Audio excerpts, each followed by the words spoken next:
So you're here because you want to know how to get a confederation with another faction. Now I'm assuming you already know what a confederation is, but you're after some tips and tricks on how to go about actually getting one. I myself have made this video because I was looking on YouTube, didn't seem to find anything on how to do it.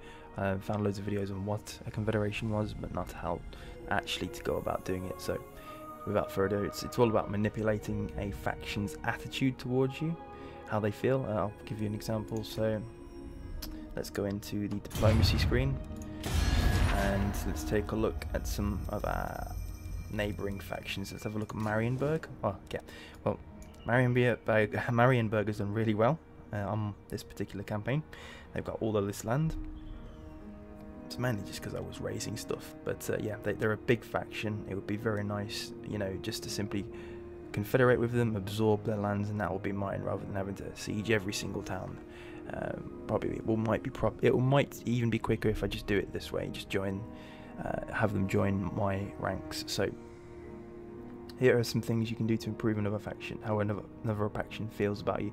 As I said, it's all about attitude, how they feel towards you. That's going to affect ultimately how getting that confederation. So as you can see, they are liking me actually. Yeah, we've got 23, so it's improving as well.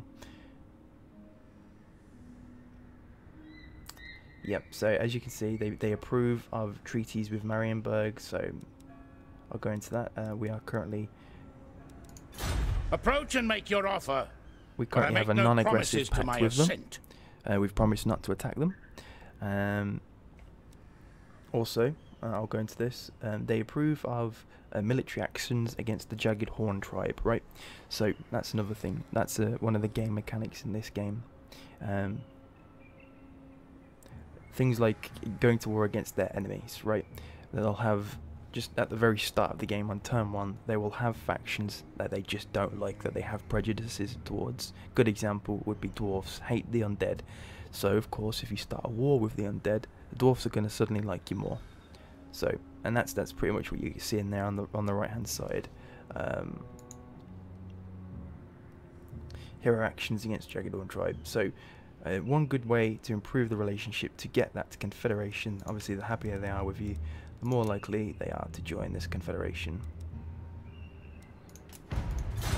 So let's build upon this relationship. One of the ways I could do this is take a look at some of their enemies. They're at war with Caron, is that how it's pronounced?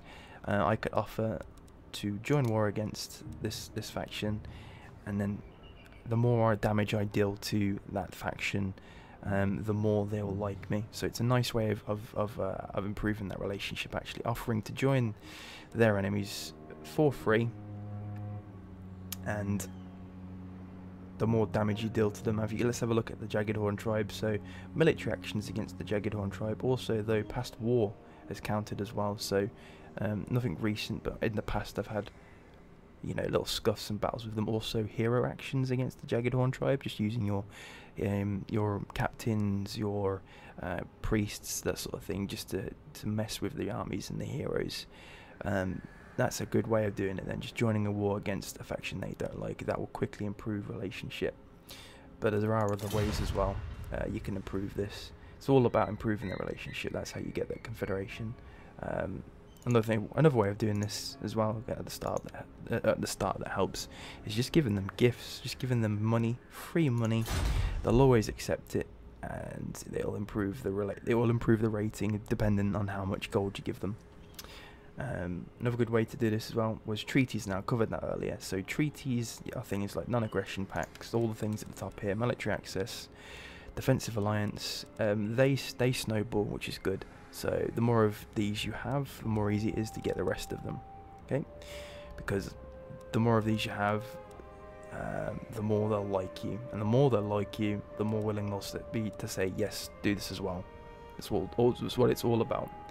So another thing we could go into as well is, apart from the treaties, one of the main important things, the reason I made this video, one of the more underrated systems in the game is trading. Something I didn't really notice until recently, but it is in here. Let's have a look on this map. You can see here the resources, pastures, iron, furs. There'll generally speaking be one unique resource per province. Okay, let's take a look at Midland, right? So the province is Midland, but these are different. These are different towns in each of the factions. And yeah, that's a pashta, but that's not something that counts towards your trade goods. They're all on the right here. The more of these resources you have, the better your trade looks. The more willing other factions will be to trade with you, and also the sweeter the deal. The sweeter the trade is, the better the relationship improvement. So you can already have a trade treaty set up with someone. If you go securing loads more trade goods, it's only going to improve that relationship, even though you've already set that up. So it's done retroactively as well. You don't have to worry about that. So yeah, that's one thing to consider when you're expanding your territory through warfare. Have a look. Well, what resources do they have? Have I already got that? Yes, no. Treat it almost like you would a civilization game, right? Where am I going to build my second city? Oh, there, because it's got this resource. It's almost like that, right? So the more different types of resource you have, the better your trade, obviously. And as I said, the better your trade, the better your relationship. Another thing you can do, if you don't have, if the option of getting more resources isn't that great, and that can be either because there's loads of strong factions with allies, that will join their war if you start anything. That could be one reason you don't necessarily want to get loads of different resources, because you don't want to mess with your neighbouring faction right now. Another thing you can do then is build a unique trading building. So as I mentioned, it's generally one per province. So in Altdorf there's pottery. That's the unique resource. You're not going to see that in Altdorf. You're not going to see that in Eilhart. You'll only see that in Altdorf, right? Let's have a look at the building browser. So in Altdorf I can build clay buildings, clay pits, eventually up to kilns. Now if I go to Eilhart, the city I was just looking at, that building chain's gone. It's only available to the specific town with the specific rare resource.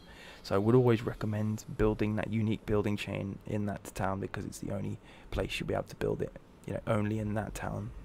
And it is worth considering the options you could get through diplomacy by building that trade option, because it will make trade better. Your trade partners will like you more from that. And obviously, as I said, it's all about how the factions view you. The more they like you, the more likely you are to get that confederation. So I hope that cleared a few things up for you. Those are a few things you can do. I'll just do a brief recap for you. You can offer payments as gifts. You can go to war with their enemies. You can get treaties with them. Sometimes the treaties will come up. You'll end your turn, and then the AI or the other factions will offer you things, and it might at the time be something you just think, well, that'll be of no use. I don't want them just running freely all over my lands. That's of no use to me. But if it's a faction potentially down the line that you do maybe want to secure their lands via anything that's not to do with combat, maybe diplomacy. As I said, I'll give you an example, Marienburg. I really don't think I can be bothered to conquer all of those cities, confederate them, and then boom, they're all mine. So yeah, I'd want to get as many treaties as possible, go to war with their enemies, and as I said, the treaties scale. They do scale. The more you have, the easier it is to get the rest of them. But overall, I think the best thing you can do is trade. That is what I'd recommend. So look at these resources, secure new lands if you can. Do it at the start of the game. It's probably the best time to do it. Go to these factions, these provinces, secure the resource, build that unique chain, and that will just improve your trade. Things like obviously the diplomacy, the research tree will improve things as well, like income from trade as well. That's obviously going to help your alliances as well. So I hope that cleared a few things up for you. Hope that helps. If it did, throw me a like, and yeah, happy Warhammering.